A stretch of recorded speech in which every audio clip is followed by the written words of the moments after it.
네, 이번 시간에는 프리미어가 가지고 있는 프로젝트 세팅에 대해서 알아보도록 하겠습니다. 프로젝트 세팅에 대한 이야기를 하기 전에 먼저 주의사항을 하나 알려드리겠습니다. 우리가 이제 보통 프리미어에서 영상 편집을 하는 동안 다른 그래픽 프로그램을 동시에 띄워놓고 작업하지 말 것을 권장을 해드립니다. 왜냐하면 현재 지금 우리가 배우고 있는 이 프리미어 같은 경우는 CPU와 그래픽 카드가 가지고 있는 성능을 최대한 끌어다 쓰도록 설계가 되어 있습니다. 그렇기 때문에 만약에 다른 어떤 CPU나 그래픽 카드의 자원을 많이 끌어다 쓰는 프로그램을 동시에 띄워놓고 예를 들어서 다른 어떤 그래픽 프로그램, 게임 프로그램, 또 동영상 재생이 많이 되는 어떤 인터넷 웹브라우저 이런 걸 이제 동시에 띄워놓고 작업을 하게 되면은 결과적으로 프리미어의 성능이 점점 하락한다는 뜻입니다. 때에 따라서는 그것이 프리미어가 다운이 되는 주 원인이 될 수도 있습니다. 그렇기 때문에 가능하다면 영상 편집만 집중적으로 한다고 가정을 했을 때 오로지 프리미어 하나만 띄워놓고 작업할 것을 제가 강력히 권장을 해드립니다. 물론 이제 작업하는 케이스에 따라서는 프리미어와 포토샵 또 프리미어하고 애프터 이펙트를 동시에 띄워놓고 작업하는 경우가 있습니다. 네, 그렇게 했을 때 기본적으로 지켜야 할 몇 가지 룰이 있는데 그 부분에 관해서는 제가 별도의 강의로 따로 언급을 할 거기 때문에 그때 가서 확인을 해 주십시오. 하지만 일단은 먼저 안전하게 편집 작업을 진행하기 위해서라도 일단은 프리미어 외에 다른 프로그램은 실행시키지 말고 오로지 프리미어 단독 실행 상태에서 안정적으로 영상 편집 작업을 진행을 해 주시길 바랍니다. 네, 이제 그러면 프로젝트 세팅에 대해서 얘기를 해보죠. 프리미어를 이제 처음 실행하게 되면은 웰컴 인터페이스가 하나 나타납니다. 그 중에서 이제 보게 되면 새로운 프로젝트를 생성을 하기 위해서는 Create New Project 클릭을 하게 되면 프로젝트 생성 인터페이스가 하나 나타나게 됩니다. 이 인터페이스를 통해서 프로젝트가 이제 저장이 되는 경로, 이름, 또 몇 가지 조건이 설정이 될 수가 있습니다. 일단 이제 프로젝트 이름을 이제 지정을 해줘야 되는데 그 프로젝트 이름은 사실 한글로 이름을 지정해도 크게 문제가 되지는 않습니다. 하지만 가능한 영문으로 구성할 것을 권장을 해드립니다. 왜냐하면 지금 우리가 쓰고 있는 대부분의 이제 그래픽 프로그램들이 영문을 기반으로 전부 다 설계가 되어 있습니다. 한글에 대한 호환성을 가지고 있다 하더라도 그것이 모든 케이스에서 100% 올바르게 동작한다고 보장해 주는 것은 아닙니다. 그리고 어떤 특정 그래픽 프로그램 같은 경우는 한글에 대한 지원이 너무 안 좋아서 한글이 들어갔다는 이유 하나만으로 에러가 나는 경우도 있습니다. 만약에 여러분들이 이제 반드시 한글로 작업할 수밖에 없는 그런 강제적인 어떤 상황에 놓여 있다고 그러면은 네, 그냥 한글로 모든 작업을 할 수밖에 없겠죠. 하지만 그런 게 아니라고 그러면 가능한 영문으로 작업을 할 것을 권장을 해드립니다. 그 얘기는 새로운 어떤 프로젝트 이름을 지정을 하거나 폴더 이름을 지정하거나 어떤 클립이 가지고 있는 파일 이름을 지정할 때도 네, 가능한 영문으로 구성된 또는 이제 영문과 숫자로만 구성된 형태로 이름을 지정하라는 뜻입니다. 그래서 저는 네, 이렇게 일단 지정해 보겠습니다. 그래서 이제 study 언더바 01 이런 식으로 지정을 해놓고 로케이션은 지금 이제 이 프로젝트가 이제 저장이 되는 경로죠. 지금 이제 디폴트로 잡혀져 있는 경로를 보게 되면은 C 드라이브 사용자, 그 다음에 이제 계정명, 그 다음에 내 문서, 어도비 프리미어 프로 9.0 이 아래에 저장이 된다고 나와 있습니다. 이 C 드라이브 앞에 이렇게 사용자라는 이름이 붙어 있지만은 사실 이 부분은 운영체제에서 유저라는 이름으로 대체가 돼서 처리가 되도록 설계가 되어 있습니다. 내문서도 역시 영문으로 my document라는 이름으로 자동적으로 대체되도록 되어 있습니다. 그 얘기는 이제 한글로 표시가 되어 있다 하더라도 실제로 운영체제 내부 안에서는 영문으로 처리가 되도록 되어 있다는 뜻입니다. 일반적으로 이제 이 프로젝트에 대해서 아무 생각 없이 저장을 하고 기록을 하게 되면 프로젝트가 저장되는 이 경로에 대해서 별 신경을 안 쓰는 유저들이 많이 있습니다. 하지만 그렇게 하시면 안 됩니다. 이 프로젝트가 저장된다는 얘기는 결과적으로 여러분들이 힘들게 편집한 몇 시간 동안 또는 며칠 동안 힘들게 편집한 그 편집 정보가 저장이 되는 경로입니다. 그 경로를 아무 생각 없이 아무데나 저장하는 것이 아니라 일관된 그 규칙에 따라서 특정한 장소에 몰아서 저장하는 것이 좋습니다. 그래야만 나중에 이 백업을 받거나 또 카피를 했을 때 보다 효율적으로 작업할 수 있습니다. 그래서 저는 이 브라우저 버튼을 눌러서 프로젝트 폴더가 저장되는 특별한 경로를 먼저 따로 만들어 놓고 작업하는 것을 선호를 합니다. 저는 그냥 예를 들어서 C 드라이브에 새로운 새 폴더를 하나 생성을 하겠습니다. 이 새 폴더 이름을 비디오 언더바 에디트 에디팅 언더바 워크 이렇게 지정을 해 놓겠습니다. 그리고 이 안에서 프로젝트가 저장이 되도록 지정을 해주는 거죠. 더블 클릭해서 선택을 해줍니다. 폴더 선택. 그럼 이제 이 새로운 이제 스터디 언더바 01이라는 이 프로젝트는 바로 C 드라이브 비디오 에디팅 워크라는 이 폴더 안에 저장이 될 것입니다. 그 다음 이제 설정으로 이제 그 제너럴 쪽에 비디오를 보죠. 비디오를 보게 되면 이제 디스플레이 포맷이 있죠. 이 설정은 이제 그 여러분들이 타임라인이 가지고 있는 그 표시 단위를 어떻게 맞출 것인가를 결정하는 겁니다. 기본적으로 이제 그 네 가지 타입이 있는데 여러분들이 이제 그 디지털 카메라를 사용해서 촬영된 영상 같은 경우는 그냥 타임 코드를 사용을 해 주시면 됩니다.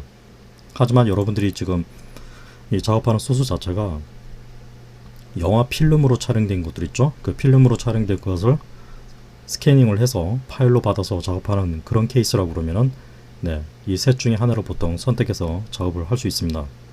하지만 지금 우리가 하는 강좌는 프리미어 초급 강좌죠. 영화 편집과 같이 고도의 그 전문적인 작업을 요하는 그런 성격이 아닙니다. 그래서 일반적인 그 디지털 비디오 환경이라고 가정을 하고 저는 디스플레이 포맷은 그냥 타임 코드로 세팅을 해놓겠습니다. 이렇게 되면 이제 나중에 그 타임라인이 일반적인 시, 분, 초, 프레임 이렇게 네 가지로 표시된 형태로 타임라인이 가지고 있는 시간값이 결정되도록 되어 있습니다. 그 다음에 이제 오디오는 이제 그 역시 오디오 디스플레이 포맷도 보게 되면은 오디오 샘플이 있고 밀리세컨드가 있는데 역시 마찬가지입니다. 일반적인 이제 그 디지털 비디오 기반의 어떤 오디오 레코딩 샘플을 가지고서 작업한다. 그러면은 그냥 오디오 샘플로 세팅을 해주시면 됩니다. 그 다음으로 이제 그 캡처가 있는데 이 캡처는 캡처를 할 수 있는 카메라나 VTR 데크를 가지고 있는 사람한테만 의미가 있습니다. 현재 지금 저는 이 캡처를 받을 수 있는 그 장비가 현재 지금 세팅이 안 되어 있는 상태이기 때문에 사실 이 선택을 어떤 걸로 해도 아무 의미가 없습니다.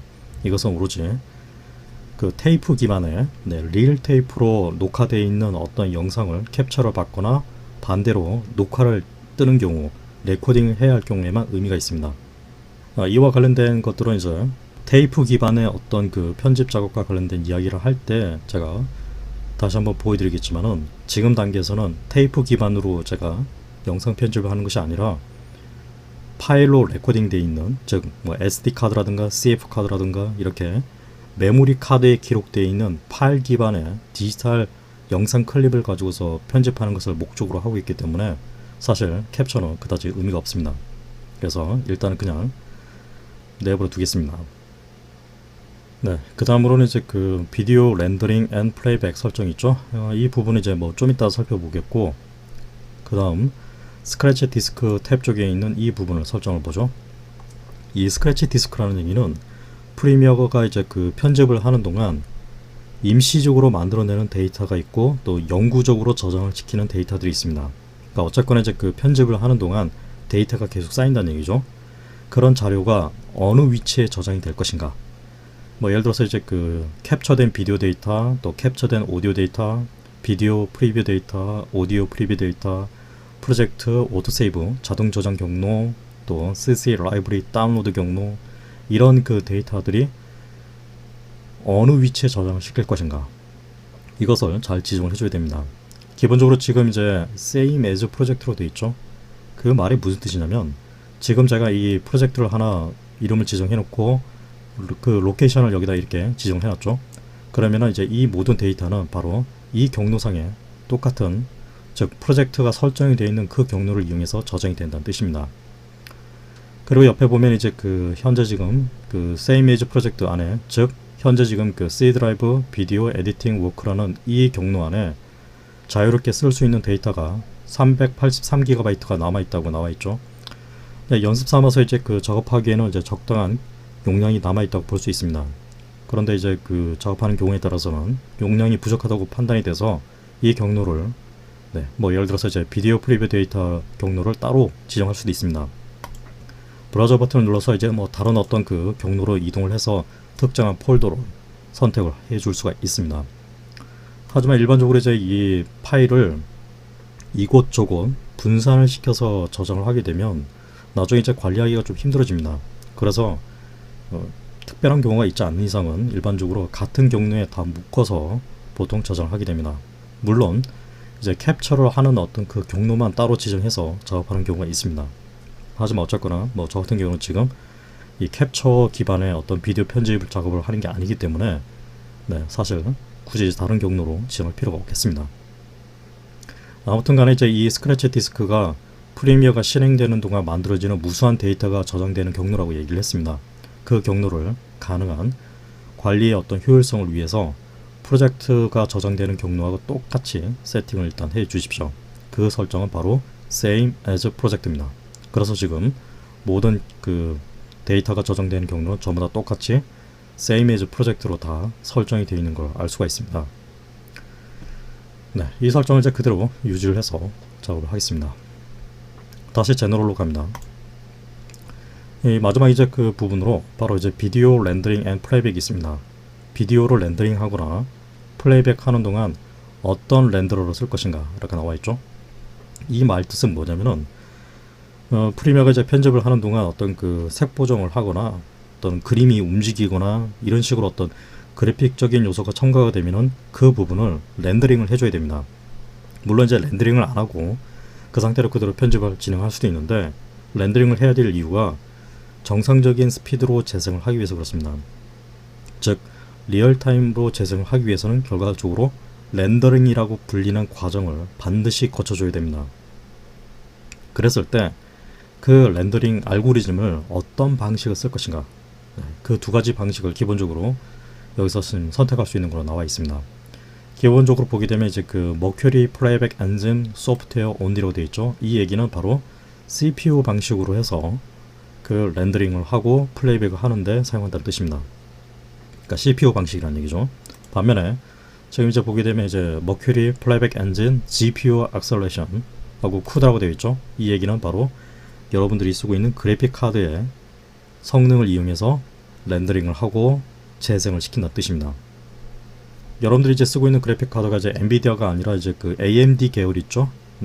또는 옛날에 어떤 ATI 기반의 그런 그래픽 카드를 쓰고 있다 그러면은 CUDA 대신에 OpenCL이라고 불리는 그런 명칭으로 리스트가 하나 더 뜰 수 있습니다. 그럴 경우는 이제 OpenCL을 선택을 해주시면 됩니다. 이전에도 제가 얘기를 한 것처럼 그 프리미어가 가지고 있는 성능을 최대한 잘 활용을 하기 위해서는 결과적으로 이 그래픽 가속이 되는 그래픽 카드를 써야 된다고 얘기를 했습니다. 편집하는 동안 그래픽 카드의 어떤 도움을 이용해서 편집을 할 수 있는 그런 그래픽 카드 종류를 쓰라고 제가 얘기를 했습니다. 제가 다시 그 인터넷 웹브라우저를 열어서 그 웹브라우저 그 경로상에 보게 되면은 지금 이렇게 이 경로 있죠? 이 경로로 가보게 되면 현재 지금 이 프리미어 버전마다 지원하는 안정적으로 지원하는 이제 그래픽 카드 리스트가 있죠. 여기를 보게 되면 윈도우즈 기반의 AMD 또는 그 엔비디아 그래픽 카드 그 리스트가 나와 있습니다. 뭐 엔비디아 지포스 GT 650부터 시작해서 엔비디아 테슬라 K10까지 비롯해서 여러가지 타입의 그래픽 카드가 지원된다고 나와 있죠. OpenCL, 즉 그러니까 AMD 기반의 그래픽 카드 같은 경우도 여기 지금 이렇게 표시가 나와 있습니다. 물론 실제로 이제 그 지원하는 그래픽 카드가 이거 말고도 더 많이 있습니다. 이거는 이제 그 2015 버전 같은 경우고 2014 버전 같은 경우도 보게 되면 그 아래 또 리스트가 나와 있죠. 바로 2014 시스템 그 리스트 쪽에 보게 되면은 비교적 그 옛날 그래픽 카드에 속하는 GTS 580이라든가 GTS 470이라든가 이런 그래픽 카드도 사실 프리미어 가속 작업하는 데서는 큰 문제 없이 동작을 합니다. 그래서 이제 이런 그 그래픽 카드 중 하나를 쓰고 계신다면 아마도 자동적으로 프리미어가 이 렌더러 설정을 딱 보게 되면 GPU 액셀레이션, 즉 GPU 가속 지원을 한다는 의미로 리스트가 자동적으로 표시가 뜰 겁니다. 자동으로 뜨지 않는다는 얘기는 두 가지 중 하나로 볼 수 있습니다. 실제로 이제 그 프리미어에서 그래픽 가속을 할 수 없는 옛날 그래픽 카드를 쓰고 있거나 아니면 제대로 된 그래픽 카드 드라이버가 설치가 안 돼 있어서 인식이 안 되는 경우가 있습니다. 여러분들이 이제 그 컴퓨터를 산 지 얼마 안 된 비교적 최신의 그래픽 카드를 쓰고 계신다면 이 부분이 정확하게 나타나지 않는다. GPU 액셀레이션이 쿠다 또는 이제 오픈쉘이 나타나지 않는다. 그러면은 그래픽 카드가 제대로 설치가 안 돼 있을 가능성이 높습니다. 다시 한번 그래픽 카드가 올바르게 설치가 되어 있는지 반드시 확인을 해 주십시오. 그리고 나서 리부팅을 한 다음에 다시 프리미어를 실행하게 되면 이렇게 정상적으로 GPU 가속을 선택할 수 있습니다. 저는 이제 그 GPU 가속이 가능한 그래픽 카드를 쓰고 있기 때문에 굳이 소프트웨어 온리 타입으로 작업할 필요가 없습니다. GPU 액셀레이션 타입으로 선택을 해주겠습니다. 저는 엔비디아 코드로 K4000 그래픽 카드를 쓰고 있기 때문에 쿠다 타입으로 설정을 할 수가 있습니다.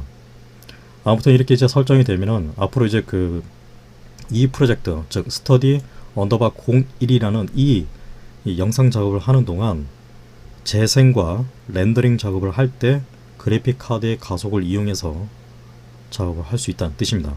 그것은 일반적인 CPU를 사용한 것보다 훨씬 더 빠른 스피드로 또 훨씬 더 효율적으로 작업할 수 있다는 뜻입니다. 이제 이렇게 설정을 해놓고 OK를 합니다. 설정을 하고 나면 이제 그 이쪽에는 이제 그 프로젝트 탭 쪽에 보게 되면 이제 스터디 언더바 01이라고 프로젝트가 현재 지금 나와 있고 그 실제 이제 그 프로젝트의 이름이 스터디 언더바 01. PR 프로제이라고 나와 있습니다. 실제로 이제 그 제대로 저장이 되어 있는지 확인을 해봐야겠죠. 윈도우 탐색기를 열어서 지금 보니까 C 드라이브 위치에 왔습니다. 여기 있죠. 비디오 에디팅 워크 더블 클릭. 보시다시피 스터디 언더바 01 PR 프로제이 바로 이 파일이 프리미어 프로젝트 파일입니다. 만약 여러분들이 이 파일을 잃어버린다.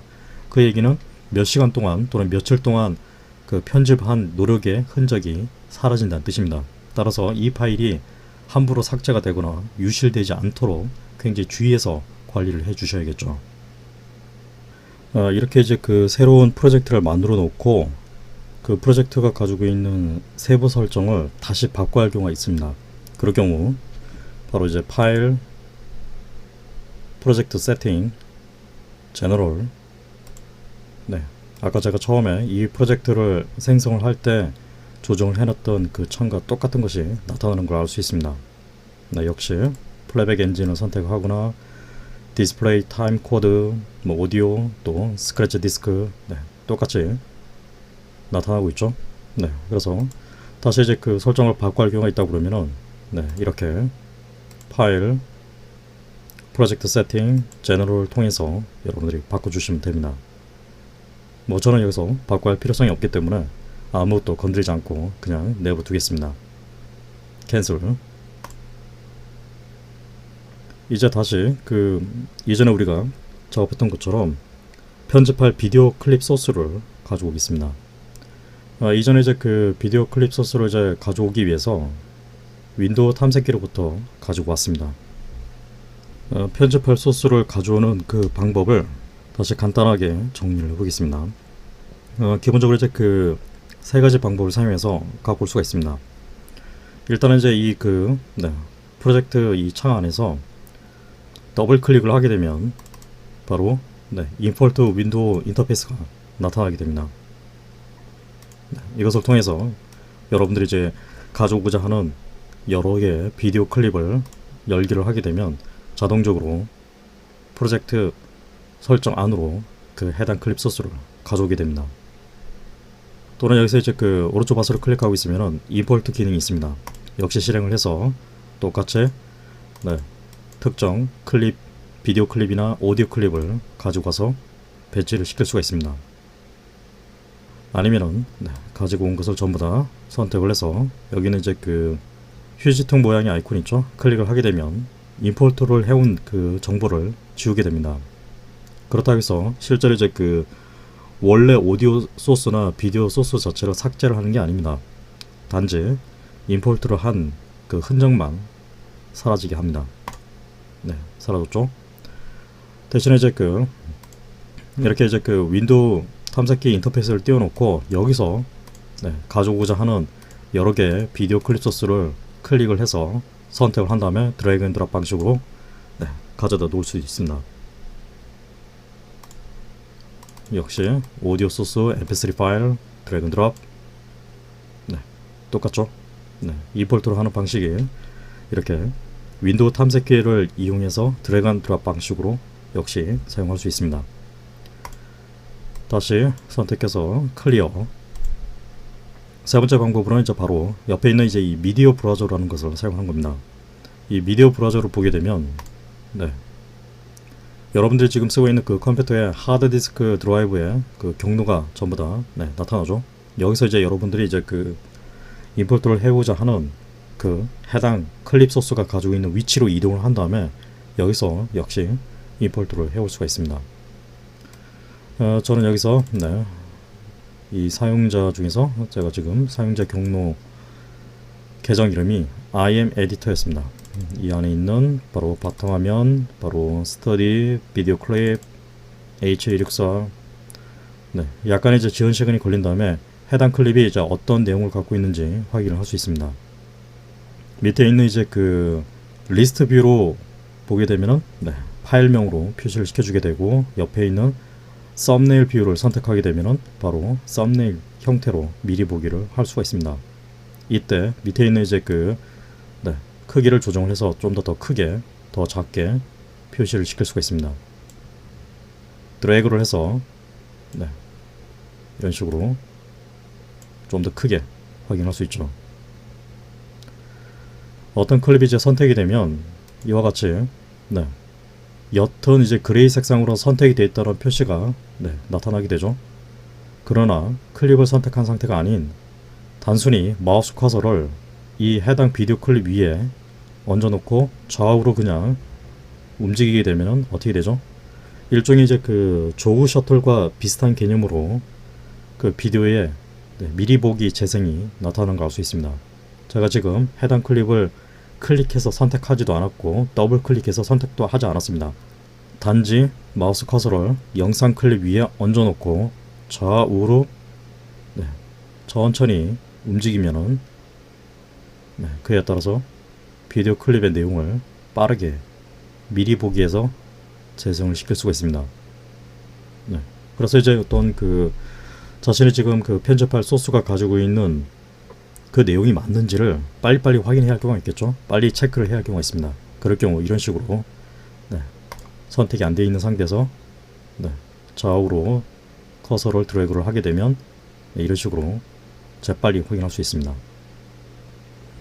아무튼 이 상태에서 이제 여러분들이 이제 그 임포트를 해오자 하는 클립을 선택을 해서 오른쪽 마우스 클릭하게 되면 임포트 메뉴가 나타나죠. 임포트. 그러면 이제 다시 프로젝트 위치로 가게 되면 해당 클립이 들어와 있는 걸 알 수 있습니다. 여기서 다시 아이콘 뷰로 바꿔서 보게 되면 들어와 있습니다. 다시 미디어 브라우저. 이번에는 이렇게 한번 해보죠. 드래그를 선택을 해서 이 세 개를 동시에 선택을 해서 클릭 드래그를 해서 여기다가 가져다 놓습니다. 그럼 어떻게 되죠? 그대로 미디어 브라우저로부터 클릭 드래그를 해서 프로젝트 위치 안으로 드랍을 시켜서 클릭 드래그 앤 드롭 방식으로 해서 클립 소스를 임포트를 해왔습니다. 다시 한번 해보죠. 클리어, 미디어 브라우저, 드래그 해서 몽땅 다 선택을 합니다. 다 선택이 되어 있는 상태에서 왼쪽 마우스로 한번 클릭 드래그를 해서 프로젝트 탭으로 이동한 다음에 다시 여기서 왼쪽 마우스를 뗍니다. 그럼 이렇게 해당 클립이 임포트가 되어 있습니다. 따라 이제 그 오디오 소스도 마찬가지가 되겠죠. 네, 뮤직 소스 클릭 드래그 드랍. 네, 오디오 소스 그대로 들어와 있습니다. 그래서 여러분들이 이제 그 뭐 작업하는 어떤 편의에 따라서 세 가지 중 하나를 사용해 주십시오. 더블 클릭을 해서 나타나는 임포트 인터페이스를 사용해서 임포트를 해오든, 아니면은 윈도우 탐색기로부터 직접적으로 드래그 앤 드랍 방식으로 해서 가져오거나, 또는 미디어 브라우저를 통해서 해당 경로로 이동한 다음에 역시 클립을 선택을 해서 드래그 앤 드랍 방식으로 가져오거나, 여러분들이 편한 방식대로 작업을 해주시면 됩니다. 그런데 여기서 우리가 그 임포트를 하는 것에 대해서 한 가지 착각을 하면 안 되는 것이 있습니다. 지금 이렇게 그 프로젝트에 제가 총 4개의 그 소스 클립을 오디오를 포함해서 4개를 임포트를 해왔다고 해서 지금 그 프로젝트 폴더 안에 이 파일들이 카피가 되어 있는 게 아닙니다. 해당 이제 바로 이제 study underbar 01 PR 프로젝트에 이 파일이 저장되어 있는 그 위치로 이동을 해보겠습니다. 보시다시피 프로젝트 파일은 존재를 하지만 비디오 클립이라든가 오디오 클립이 여기 들어와 있나요? 들어와 있지 않죠? 원본 클립은 원래 가지고 있는 그 위치에 그대로 남아있는 상태입니다. 단지 이것은 편집을 위한 해당 비디오 클립이 가지고 있는 그 정보를 임포트를 해온 것 뿐이지 파일 자체를 해당 프로젝트 경로에 복사를 해놓은 것이 아니라는 걸 기억을 하셔야 됩니다. 나중에 이제 그 작업이 어느 정도 진행되고 나서 이곳저곳 흩어져 있는 그 비디오나 오디오 클립을 다시 해당 프로젝트 폴더 위치에 또는 어떤 임의의 위치에 복사를 시켜야 할 경우가 있습니다. 그때는 바로 이 프로젝트 매니저라는 이 인터페이스를 통해서 한꺼번에 관리를 하게 됩니다. 그와 관련된 얘기는 이제 그때 가서 얘기를 하도록 하고, 일단은 클립 소스를 임포트를 해왔다고 해서 해당 클립이 실제 프로젝트 안으로 들어와 있는 것이 아니라는 걸 기억을 해 두십시오. 혹시 이제 그 임포트를 해온 어떤 그 클립 소스에 실제 저장되어 있는 경로가 어디 있는지를 알고 싶다 그러면은 해당 클립을 선택을 한 다음에 오른쪽 마우스 클릭 프로퍼티를 실행하게 되면 바로 여기에 지금 그 파일 패스라고 되어 있는 부분 있죠? 바로 이 경로에 해당 파일이 저장이 되어 있다고 그 경로를 확인을 할 수 있습니다. 또는 다른 방식으로도 확인을 할 수 있는데, 현재 지금 이 인터페이스가 이제 그 아이콘 뷰로 되어 있죠. 이것을 리스트 뷰로 바꿉니다. 리스트 뷰로 이제 바꾼 상태에서 지금 보게 되면은 이렇게 드래그를 해보게 되면은 여기 있는 이 칼럼 타이틀 중에 보게 되면 파일 패스와 관련된 부분이 여기서 지금 표시가 안 되고 있죠. 표시를 따로 시킬 수가 있습니다. 현재 지금 이 프레임 레이트라든가 미디어 스타트, 미디어 듀레이션 이렇게 쓰여져 있는 부분 있죠. 이 부분에서 오른쪽 마우스를 클릭합니다. 그러면은 메타데이터 디스플레이라는 그 메뉴가 하나 나타납니다. 클릭. 그럼 이제 여기서 이제 그 표시를 시킬 수 있는 여러 가지 정보 타입이 있는데, 그 중에서 바로 파일 패스를 찾습니다. 찾기가 힘들다고 판단이 되면은 위에서 이렇게 패스라고 입력을 합니다. 그러면은 바로 파일 패스가 여기 있죠. 체크를 해줍니다. 체크. 오케이. 그러면 바로 미디어 파일 패스가 나타나죠. 여기 있는 마우스 커서를 이용해서 드래그를 하게 되면 그 경로 전체를 좀 더 넓게 확인을 할 수가 있습니다. 아니면 이제 이 인터페이스 자체를 좀 더 넓게 확장을 시켜서 표시를 시킬 수도 있습니다. 단축키가 바로 이제 여러분들이 쓰고 있는 그 키보드에 ESC 키 있죠? ESC 키 바로 아래에 있는 바로 이제 물결 표시를 가지고 있는 그것을 흔히 틸다라고 그러는데, 그 틸다 키를 눌러주게 되면은 바로 해당 이 인터페이스가 넓게 확장이 됩니다. 틸다 키를 한번 눌러보겠습니다. 틸다. 넓게 확장이 되죠? 다시 틸다를 누르게 되면 원 상태로 빼게 됩니다. 틸다, 틸다, 틸다. 알 수 있죠? 그래서 이렇게 넓게 확장되어 있는 상태에서 해당 클립 소스가 어디에 저장되어 있는지 바로 미디어 파일 패스 이 경로 안에서 역시 각각 확인을 할 수 있습니다. 때에 따라서는 이제 이 미디어 파일이 저장되어 있는 경로로 바로 윈도우즈 파일 탐색기로 열어서 빨리 확인을 해야 할 경우가 있습니다. 그럴 경우에는 원하는 클립을 선택하고 오른쪽 마우스를 클릭하고 있으면은 바로 Reveal in Explorer라고 되어 있는 이 메뉴 있죠? 이것을 실행합니다. Reveal in Explorer 실행하면 바로 해당 클립이 저장되어 있는 그 경로에 파일 탐색기를 자동적으로 오픈을 해서 보여주게 됩니다. 그래서 쉽게 여러분들이 지금 작업하고 있는 클립 소스의 위치를 빨리빨리 확인할 수가 있습니다. 다시 프리미어로 가서 틸다 키를 눌러줍니다. 원상대로 백을 하기 위해서 틸다 원위치로 되돌아왔죠. 현재 아직 제가 어떤 편집 작업을 진행하진 않았지만 한번 세이브를 하겠습니다. 파일 세이브 단축키가 이제 컨트롤 S 키로 배정이 되어 있죠. 세이브를 해줍니다. 그럼 이제 세이브 프로젝트가 됐죠. 지금까지 제가 인풋을 해온 그 정보만 지금 저장이 되어 있는 상태가 될 것입니다.